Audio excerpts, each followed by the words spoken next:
जब जब किसी संत ने समाज परिवर्तन का बीड़ा उठाया है, उसको परेशान करने की कोशिश तो हुई है। जब हमारे कथावाचक, जब हमारे मठ मंदिर आगे आते हैं समाज को ठीक करने के लिए, अधर्म का नाश करने के लिए, तो उनको इधर उधर करके फंसाया भी जाता है। हमारे कुछ संतों को फंसाया भी गया, वो अलग बात है, उसकी लड़ाई चल रही है। लेकिन मैं आप लोगों से निवेदन कर रहा हूं, इस खतरे को आप जन जन तक पहुंचाइए। वक्फ बोर्ड आज की डेट में 10 लाख एकड़ जमीन का मालिक बन चुका है। 10 लाख एकड़। दुनिया के 50 देशों का क्षेत्रफल 10 लाख एकड़ से कम है। मैं आपको आंकड़े के साथ बता रहा हूं। मालदीव का क्षेत्रफल 75,000 एकड़ है, यानी भारत में वक्फ बोर्ड के ऊपर 13 मालदीव बन सकते हैं, 13 मालदीव। सिंगापुर का क्षेत्रफल 1,80,000 एकड़ है और वक्फ बोर्ड के पास आज की डेट में 10 लाख एकड़ जमीन है, यानी 5 सिंगापुर बन जाएगा, फिर भी 1 लाख एकड़ जमीन बची रहेगी। बहरीन का क्षेत्रफल 1,90,000 एकड़ है और वक्फ बोर्ड के पास 10 लाख एकड़ जमीन है, यानी 5 बहरीन बन जाएगा, उसके बाद भी 50,000 एकड़ जमीन बची रहेगी। हांगकांग का क्षेत्रफल 2,75,000 एकड़, वक्फ बोर्ड के पास 10 लाख एकड़, यानी 3 हांगकांग बन जाएगा और फिर भी 1 लाख एकड़ जमीन बची रहेगी।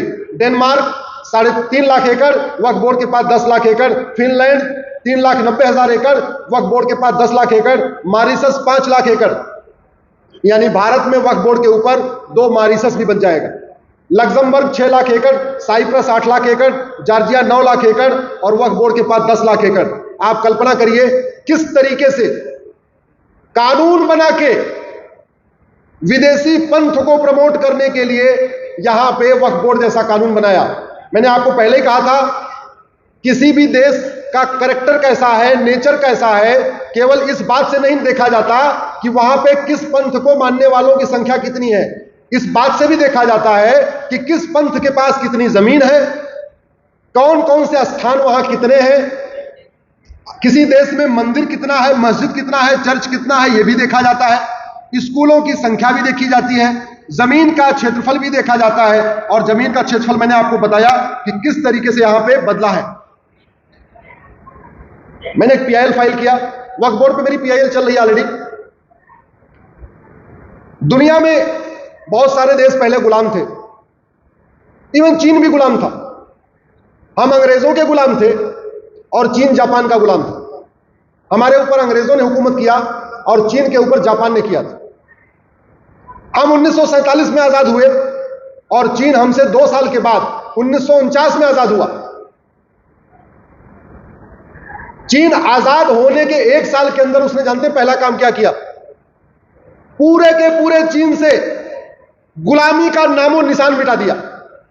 1949 में आजाद हुआ चीन। 1950 आते आते चीन में ना किसी जापानी के नाम पे सड़क, ना किसी जापानी के नाम पे कोई मोहल्ला, ना किसी जापानी के नाम पे कोई मूर्ति, ना किसी जापानी के नाम पे कोई चौराहा, सब कुछ उसने बदल दिया। अपने इतिहास में उसने पढ़ाया ही नहीं कि चीन जापान का गुलाम था। अब जब चीन अपने इतिहास में अपने बच्चों को नहीं पढ़ा रहा है कि चीन गुलाम था, तो बाकी लोग क्यों पढ़ाएंगे? और हमारी शिक्षा पद्धति में हम आज भी पढ़ा रहे हैं, हमें बाबर ने ऐसे किया, औरंगजेब ने ये किया, ये किया, ये किया। ऐसे लगता है कि 6वीं शताब्दी के पहले भारत था ही नहीं। हम पूरा का पूरा इतिहास 12वीं शताब्दी से शुरू करते हैं, मुगलों खिलजी से शुरू करके ले आके अंग्रेजों तक लाते हैं।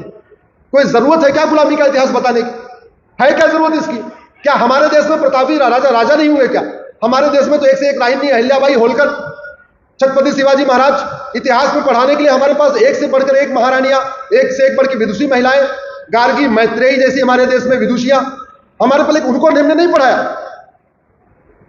और आज भी 2024 में भी, आजादी के बाद भी हमारे प्रमुख स्थानों पे आज भी विदेशी नाम चल रहे हैं। इसका नुकसान क्या है? बाइबल में जिन स्थानों का वर्णन है वो सारे स्थान उसी नाम से आज भी पाए जाते हैं। कुरान में जिन स्थानों का वर्णन है वो सारे स्थान आज भी उसी नाम से पाए जाते हैं। तो इसलिए जब कोई बच्चा बाइबल पढ़ता है या कुरान पढ़ता है तो उसमें जिन जिन स्थानों को पढ़ता है, बाद में गूगल करता है, वो सारे स्थान उसको मिलते हैं। इसलिए बाइबल में लिखी हुई बात को और कुरान में लिखी हुई बात को वो सच मानता है। वहीं दूसरी तरफ जिन स्थानों का वर्णन हमारे वेद में है, जिन स्थानों का वर्णन हमारे महाभारत में है, जिन स्थानों का वर्णन हमारे उपनिषद में है, वो मिलता ही नहीं। और मिलते नहीं है। और फिर हमारे बच्चों को यह पढ़ाया जाता है कि रामायण एक काल्पनिक घटना है, महाभारत एक काल्पनिक घटना है, तो बच्चे उसको मान लेते हैं।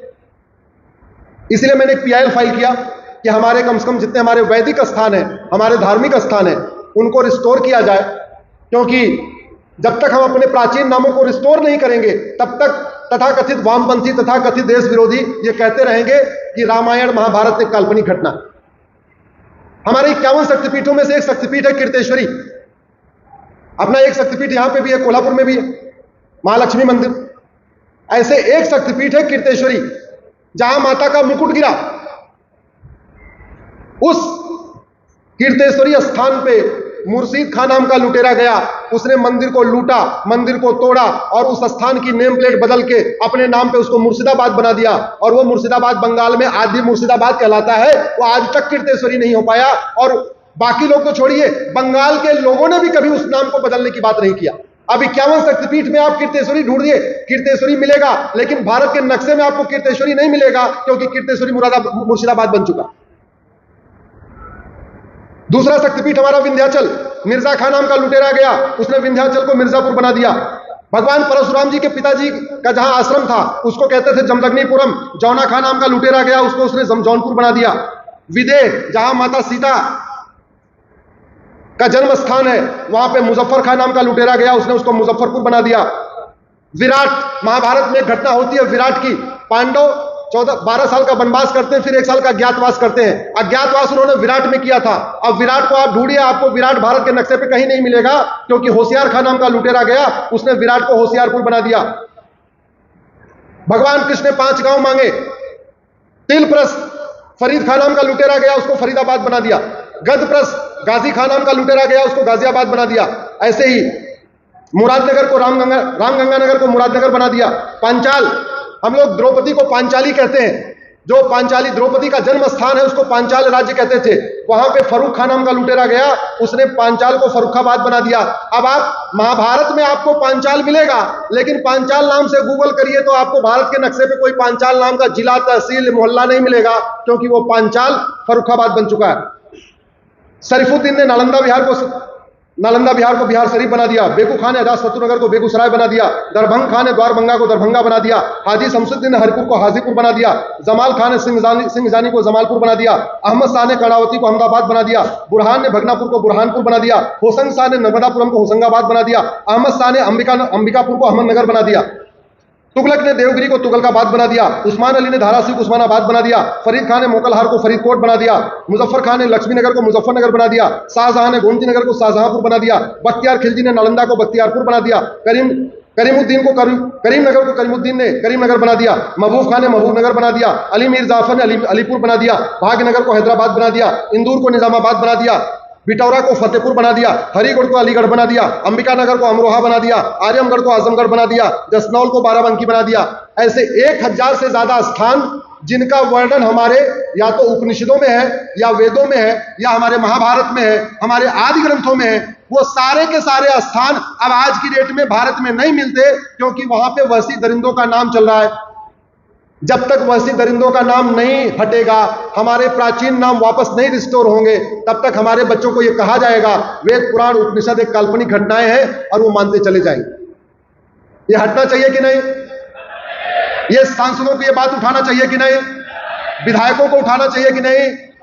ये सांसद विधायक अभी दल गुलामी कर रहे हैं, उनको आपको टोकना पड़ेगा, उनको छेड़ना पड़ेगा, उनको आपको बोलना पड़ेगा कि भैया ऐसा है, अब आप सांसद हो, किसी पार्टी के नहीं हो, वेतन भत्ता गाड़ी बंगला सरकारी खजाने से मिलता है। कम से कम हमारे वैदिक स्थान, पुराणिक स्थान, धार्मिक स्थान, ऐतिहासिक स्थान, जो उनका प्राचीन नाम था, उस प्राचीन नाम को दोबारा कर दो, जिससे हमारी सनातन संस्कृति मजबूत हो। लेकिन उसके लिए जागरूकता, और जागरूकता के लिए मैंने कहा कम से कम 5-5 हजार लोगों को अपने अपने फेसबुक पे जोड़िए।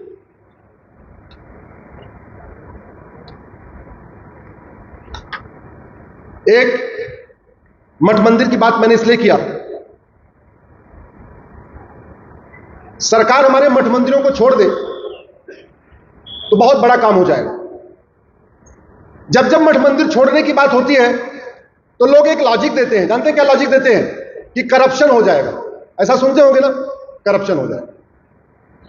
मुझे आज तक समझ में नहीं आया, मस्जिद को मैनेज और मेंटेन करने का टोटल अनुभव कितना है? 1300 साल का, उससे ज्यादा तो नहीं है ना। मस्जिद बनाने को, मस्जिद को मैनेज करने का, मस्जिद को मेंटेन करने का टोटल एक्सपीरियंस कितना है? 1300 साल। चर्च बनाने, चर्च को मैनेज करने, चर्च को मेंटेन करने का टोटल एक्सपीरियंस कितना है? 2000 साल। और मठ मंदिर बनाने को, मठ मंदिर मैनेज करने को, मेंटेन करने का अनुभव कितना है? कितना हजार साल? अरे 10,000 साल तो होगा कम से कम इतना होगा। तो जिसको कम अनुभव है वो करप्शन नहीं करेंगे, और जिसको ज्यादा अनुभव है वो करप्शन करेंगे। एक तरीके से सरकारें हमारे मठ मंदिरों को कंट्रोल करके ये कह रही हैं कि मुस्लिम ईमानदार होते हैं इसलिए वो अपनी मस्जिद चलाएंगे, क्रिश्चियन ईमानदार हैं इसलिए अपना वो चर्च चलाएंगे, लेकिन हिंदू बेईमान होते हैं, हमारे मठ मंदिर के पुजारी बेईमान हैं, इसलिए हमें मंदिर कंट्रोल करने। अल्टीमेटली ये कह रहे हैं ना, फिर तो इनडायरेक्टली यही कह रहे हैं। अरे आपको चलाना है तो सबका ले लो, और नहीं चलाना तो सबका छोड़ दो। हमें भी चलाने का अनुभव है, हमें चलाने का अनुभव नहीं है क्या? ये क्या बात हो गई? एक तरफ वहां पे जो पैसा आ रहा है, उनके हॉस्पिटल खुल रहे हैं, उनके स्कूल खुल रहे हैं, वो एजुकेशन दे रहे हैं, और वहां पे कन्वर्जन भी करा रहे हैं। अगर वैसे हम भी स्कूल खोलते, हम भी हॉस्पिटल खोलते, हम भी और चीजें करते, तो हम कन्वर्जन भी रोकते, हम घर वापसी भी करा लेते। मेरा ये मानना है ये जो 35 कानून है ये खत्म होने चाहिए, और इनको हमें फिर से वापस लेना चाहिए। डेमोग्राफी बहुत बड़ा खतरा है, इसको बदलने के लिए आप लोग सब आवाज उठाइए। मैं आगे आगे कुछ बोलूंगा, आप लोग जोर से पीछे से बोलिए, हमें चाहिए आजादी। क्या बोलेंगे आप लोग? दोनों हाथ उठा के एक बार अगर खड़े होके बोले तो आपकी रिकॉर्डिंग भी और अच्छी आएगी। मैं अपने कैमरामैन के मित्रों से कहूंगा, मुझे मत दिखाइए, आप सबको दिखाइए। गुलामी के नाम से मैं आगे बोलूंगा, आप केवल बोलेंगे हमें चाहिए आजादी। भैया जरा हमारे पूज्य गुरु, पहले गुरुओं को दिखाइए, इधर सारे हमारे संत बैठे हैं, सबको दिखाइए। गुलामी के नाम से, गुलामी के निशान से, गुलामी के इतिहास से, गुलामी की कुरीतियों से, गुलामी की कुप्रथाओं से, गुलामी की शिक्षा से, गुलामी की पुलिस व्यवस्था से, गुलामी की न्यायिक व्यवस्था से, गुलामी की प्रशासनिक व्यवस्था से, घूसखोरी, कमीशनखोरी से, नशा तस्करी, मानव तस्करी से, माओवाद, नक्सलवाद से, अलगाववाद, आतंकवाद से, जिहाद, मजहबी उन्माद से, बम विस्फोट और जनसंख्या विस्फोट से, रोहिंग्या बांग्लादेशी घुसपैठ से, जिहादी मिशनरी धर्मांतरण से, लव जिहाद और लैंड जिहाद से, मजहबी नियम कानूनों से,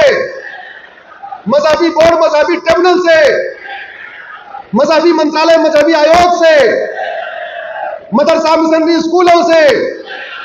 बहुत बहुत धन्यवाद, बहुत बहुत आभार। मैं आप सबको दंडवत प्रणाम करता हूं, आप सबको प्रणाम करता हूं। आशा करता हूं कि आप लोग जिस तरीके से आगे बढ़ रहे हैं, भगवान आपको और इसमें प्रगति दे, और बहुत जल्दी भारत एक हिंदू राष्ट्र बने, यहाँ सबका साथ सबका विकास हो, भारत एक सबल राष्ट्र बने, भारत एक सुरक्षित राष्ट्र बने, भारत एक समृद्ध राष्ट्र बने, भारत एक समावेशी राष्ट्र बने, और उसके लिए हम सबको आवाज उठाने की जरूरत है। बहुत बहुत धन्यवाद, बहुत बहुत आभार।